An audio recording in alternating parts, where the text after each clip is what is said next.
Gym থেকে জালে জঙ্গি, বর্ধমানের জিমে কসরত হামিমের। কিছুক্ষণ পরে জিমে ঢোকে পুলিশ, জিম থেকে পাকড়াও জঙ্গি হামিম মণ্ডল। জিমে কসরত করছিল এই হামিম, আর সেখানেই কিছুক্ষণ পরে জিমে ঢোকে পুলিশ, জিম থেকেই পাকড়াও করা হয় জঙ্গি হামিমকে।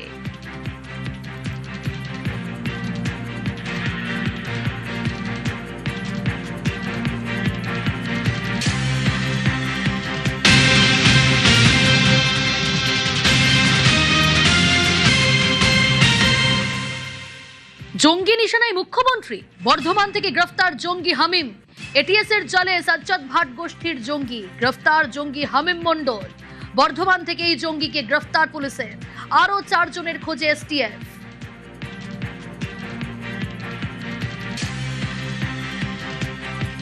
জঙ্গি নিশানায় মুখ্যমন্ত্রী, এটিএস এর জালে সাজ্জাদ ভাট গোষ্ঠীর জঙ্গি হামিম। বর্ধমান থেকেই গ্রেফতার জঙ্গি এটিএস এর জালে, গ্রেফতার জঙ্গি হামিম মণ্ডল, আরো 4 জনের খোঁজে এসটিএফ।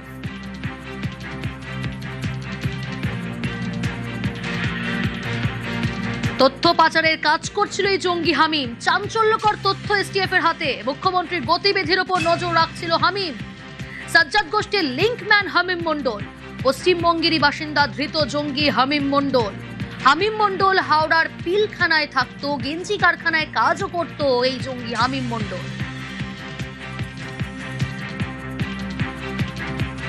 তথ্য পাচারের কাজ করছিল জঙ্গি হামিম। পশ্চিমবঙ্গেরই বাসিন্দা ধৃত জঙ্গি হামিম, সাজ্জাদ গোষ্ঠীর লিঙ্কম্যান হামিম মণ্ডল। মুখ্যমন্ত্রীর গতিবিধির ওপর নজর রাখছিল হামিম। তথ্য পাচারের কাজ করছিল এই জঙ্গি হামিম। আগে হাওড়ার পিলখানাতে থাকতো, সেখানে গেঞ্জি কারখানায় কাজও করত জঙ্গি হামিম মণ্ডল।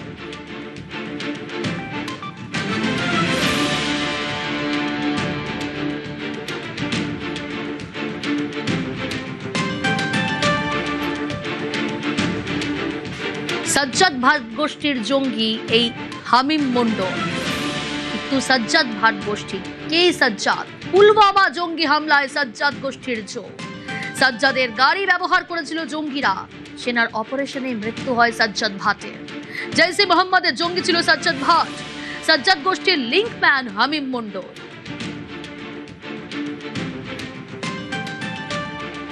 সন্ত্রাসবাদ জিহাদ কিন্তু নির্মূল হয়নি। 15 বছরে তৃণমূলের তত্ত্বাবধানে যেরকম ভাবে চাষবাস হয়েছে জিহাদিদের ওভার দ্য গ্রাউন্ড সাপোর্টার, এইটা কি ওভার দ্য গ্রাউন্ড ওয়ার্কার্স, এদের যদি নির্মূল করতে না পারি এরকম ঘটনা ঘটতেই থাকবে। ভারতীয় সেনা এবং ইন্টেলিজেন্স যেরকম ভাবে যৌথভাবে কাশ্মীর ভ্যালি থেকে এই over the ground workers OGW দের নির্মূল করেছে, কারণ এরাই সাপোর্ট যোগায়। কিন্তু প্রশ্ন হচ্ছে একটা বিলাসবহুল অ্যাপার্টমেন্টে মন্ডল ভাড়া কি করে নিয়ে নিল? সেখানে পুলিশ ভেরিফিকেশন হয়েছে, সেখানকার লোকেরা জানে সম্পর্কে সমস্ত তথ্য, আর যদি তাই থাকে সে তথ্যগুলো সরবরাহ করেছে কারা?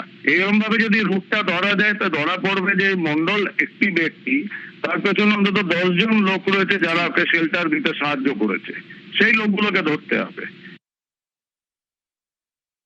এই যে পুরো নেটওয়ার্কিং, এটা আজ থেকে চলছে না, বহুদিন আগে থেকে চলছে।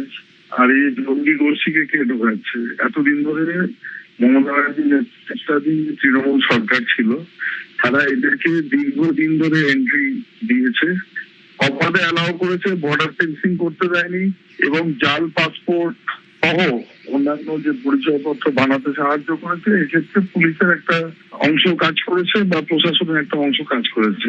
সামনে ছিল ভোট ব্যাংক, এর পিছনে অনেক বড় উদ্দেশ্য ছিল। পুরোটাই ডিপ স্টেটের যে থিওরি, ভারতবর্ষকে ডিস্টেবিলাইজ করার জন্য দীর্ঘদিন ধরে এটা চালিয়ে গেছে। এটা খুব সাধারণ ঘটনা নয়। মাননীয় মুখ্যমন্ত্রী বলুন, মাননীয় প্রধানমন্ত্রী বলুন, মাননীয় স্বরাষ্ট্রমন্ত্রী সহ যে বড় বড় টার্গেটরা রয়েছে এবং লোকাল এরিয়াতে এরা কিন্তু মাকড়সার জালের মতো বিস্তার করেছে। কারা এদের আশ্রয় দিয়েছে এবং কারা এদের এই জাল নথিপত্র বানাতে বা সরকারি নথিপত্র বানাতে সাহায্য করেছে, তার জন্য প্রত্যেকটি মানুষের খুঁজে বার করা উচিত। একটা উগ্র সাম্প্রদায়িক দল আছে, শুভেন্দুর জনপ্রিয়তা অনেকের সহ্য হচ্ছে না, জঙ্গি নিশানায় ছেলে। শুভেন্দু বাবুকে যে হামলা করা, তার উপর যে একটা ছক, এটা কি কারণ হতে পারে বা কি কারণ? তো উগ্র সাম্প্রদায়িকতাবাদী দল আছে, আর সবচেয়ে বেশি পপুলার লোক, যে অনেক বেশি পপুলার লোক, এবং এই পপুলারিটিকে অনেকে সহ্য করতে পারছেন না, হতেও পারে। তা দেখছে সিক্রেট সার্ভিস, তারা তৈরি করে দেখছে এসব।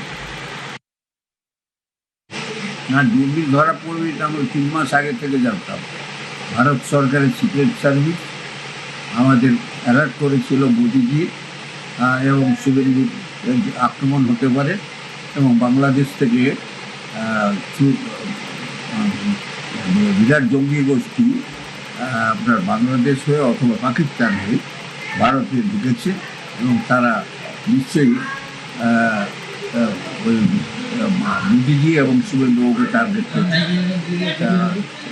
সিক্রেট সার্ভিস অফ ইন্ডিয়া এবং শুধু তাই নয়, পশ্চিমবাংলার বর্তমান সরকারের যারা পুলিশ বাহিনী বা এসটিএফ যারা আজকে এটাকে ধরেছে, তাদের ধন্যবাদ জানাচ্ছি। পুলিশকে কাজ করতে দিলে পশ্চিমবাংলা পুলিশ যথেষ্ট শক্তিশালী, তারা এসব জিনিসকে রুখে দেবে। রেনেসা টাউনশিপ থেকে জালে জঙ্গি হামিম। ফ্ল্যাটের দালালের মুখোমুখি নিউজ 18 বাংলা। দিল্লিতে থাকেন ফ্ল্যাটের মালিক। ফ্ল্যাটের ভাড়া খুঁজে দিতেন সৈয়দ আলী। মুদির দোকানের মালিক সৈয়দ আলী। আলীর মাধ্যমেই হামিম ফ্ল্যাটটি ভাড়া নেয়।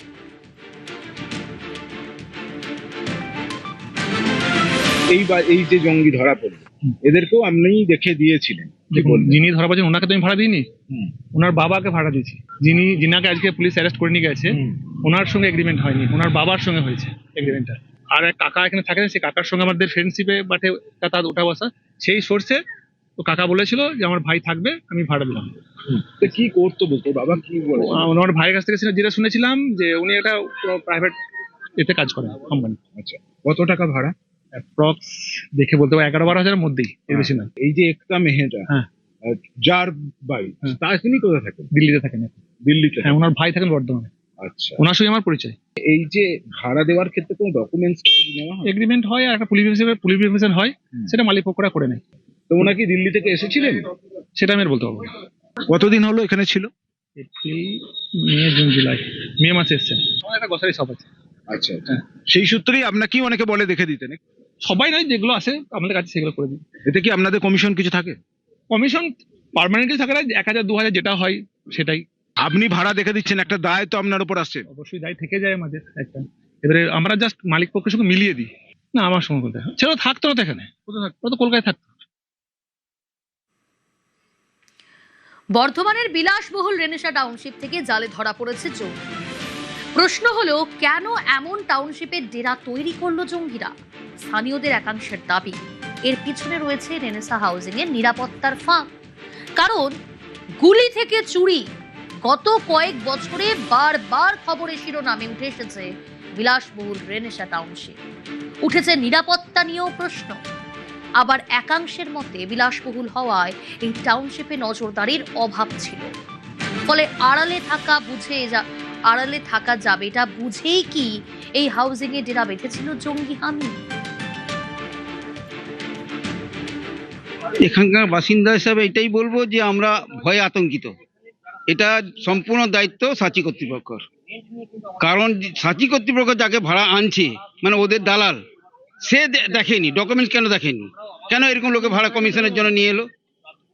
এখানে কি মানে এই যে কে ঢুকছে না বেরোচ্ছে কোনো রেজিস্টার মেনটেন হয়? বলে হয়, কিন্তু অ্যাকচুয়ালি মনে হয় এতটা হয় না। আমাদের স্মার্ট হোমে সিকিউরিটি পোস্ট থাকে, রেজিস্টার মেনটেন হয়।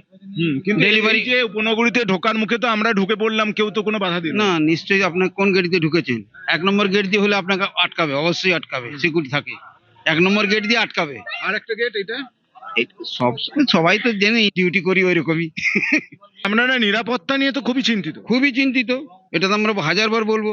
ভালো স্টেপ নেওয়া উচিত যাতে এরপর ভবিষ্যতে না হয় এরকম। যেখানে দাঁড়িয়ে আছি এটা হলো রেনেসা উপনগরীর 3 নম্বর গেট দিয়ে ভেতরে ঢোকার রাস্তা। সামনেই রয়েছে নার্সিংহোম, স্কুল এবং এরপরে একটা চেকপোস্ট দেখা যাচ্ছে। এবং আমরা যেটা দেখলাম যে এখানে কিন্তু কোনো রকম কোনো গাড়ি থামিয়ে চেকিং বা কোনো রকম তাদেরকে তল্লাশি নেওয়ার কোনো ব্যবস্থাই কিন্তু এখানে নেই। এই যে দেখছি যে একটা এখানে জঙ্গি ধরা পড়লো, এর আগেও এখানে চুরি ডাকাতির ঘটনা ঘটেছে, গুলি চলেছে রেনেসা উপনগরীতে, কোনো রকম চেকিং নাই, কারা আসছে কারা যাচ্ছে এসব তো দেখাই হচ্ছে না। আপনারা কি করছেন? সামনে স্কুল আছে, যতটুকু আমরা যতটুকু আমাদের করণীয় ততটুকু আমরা করছি। মানে আপনারা কি যানজট সামাল শুধু? হ্যাঁ, যানজট প্লাস যারা অচেনা ব্যক্তি যদি এসে আমরা আটকাই। কিন্তু এই তো আমি এতক্ষণ ধরে দাঁড়িয়ে দেখছিলাম এবার যে একটা 4 চাকা যাচ্ছে, 2 চাকা যাচ্ছে, তো তাহার মধ্যে দিয়ে কি যাচ্ছে না যাচ্ছে। 4 চাকাটা তো ওইভাবে তো আমরা আটকাতে পারি না, তাও সন্দেহ মনে হলে আমরা আটকাই। এমনিতে তো দেখলাম এতক্ষণ দাঁড়িয়ে কোনো রকম রেজিস্টার মেনটেনের কোনো ব্যাপার নেই, তবু একটা দেখা যাচ্ছে এখানে হয়তো রেজিস্টার আছে। এটা দেখা যাচ্ছে 30 তারিখে খান দশেক হয়তো কি এটা এগুলো ওয়ার্কিং যে কাজের মাসিকগুলো সব যায়। কাজের মাসি যারা যাচ্ছে আসছে তাদের ওয়ার্ক যারা করছে তাদের নাম আছে, কিন্তু কোন গাড়ি যাচ্ছে না যাচ্ছে সেসবের না, হ্যাঁ, যতটা আমরা 30 তারিখ একটা 2 জন 3 জন মানে কাজের মাসিরা কারা মাসি এসেছে বা অচেনা ব্যক্তি হলে আমরা কাজের যারা তাদেরকে লেবার আছে তারা তাদের এন্ট্রি করছে। হ্যাঁ, এখানে যদি রেন্টি যারা থাকে, হ্যাঁ, অনেক আমরা অসুবিধা হলে আমরা আটকাই না তা বলবো। কিন্তু রেজিস্টার মেনটেন দেখলাম হয় না, কোনো গাড়ির রেজিস্টার মেনটেন নেই। না না, ওই 4 চাকাগুলো যদি অসন্দেহ মনে হয় আমরা সেটা করি। সব মিলিয়ে নিরাপত্তা ঢিলে ঢেলার যে অভিযোগ এলাকার বাসিন্দারা করছেন এবং তা কিন্তু যথেষ্টভাবেই প্রমাণিত হচ্ছে, ছবি সেই তথ্যই উঠে আসছে। সেই সুযোগটাকেই কাজে লাগিয়ে এখানে বাস করছিল জঙ্গি হামিম। ক্যামেরায় সন্দীপ পালের সঙ্গে শরদিন্দু ঘোষ, নিউজ 18 বাংলা, বর্ধমান। রেনেসা টাউনশিপে পুলিশ আউটপোস্টের দাবি দীর্ঘদিনের। কাজ শুরু হয়, উদ্বোধনও হয়, কিন্তু তৃণমূল জমানায় সেই কাজ বন্ধও হয়ে যায়।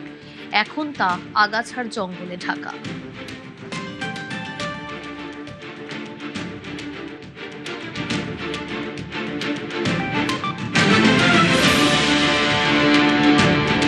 রেনেসা 1 নম্বর গেটে ছিল, যে যদি যান দেখতে পাবেন এখনো সেটা আছে পরিত্যক্ত অবস্থায়।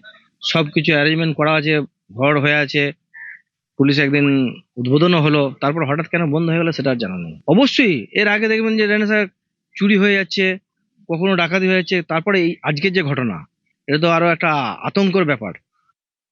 19 নম্বর জাতীয় সড়কের পাশেই রেনেসা উপনগরী, আর এই বিশাল উপনগরীর জন্য একটা পুলিশ আউটপোস্ট বা একটা ফাঁড়ি তৈরির দাবি বাসিন্দাদের দীর্ঘদিনের। এবং এই যে জঙ্গি ধরা পড়ার পর সেই দাবি আরো জোরালো হচ্ছে। এলাকার বাসিন্দারা বলছেন যে তাদের দাবি মেনে এখানে একটি পুলিশ ফাঁড়ি করার পরিকল্পনা নেওয়া হয়েছিল এবং সেই পরিকল্পনা অনুযায়ী তার বিল্ডিং তৈরি হয়, তার উদ্বোধন হয়। তারপর কোনো এক অদৃশ্য কারণে সেই পুলিশ ফাঁড়ি বন্ধ হয়ে গেছে, যা আজ আগাছা ঝোপঝাড়ের জঙ্গলে পরিণত হয়েছে। বাসিন্দারা বলছেন যে যদি এই পুলিশ ফাঁড়ি বা আউটপোস্ট তাকে সেটা অ্যাক্টিভ থাকতো, তাহলে অন্তত অনেক অসামাজিক কাজ বন্ধ হতো এই রেনেসা উপনগরীতে। এখানে হয়তো জঙ্গি ঘাঁটি গড়ে উঠতো না। ক্যামেরায় সন্দীপ পালের সঙ্গে শরদিন্দু ঘোষ, নিউজ 18 বাংলা, বর্ধমান।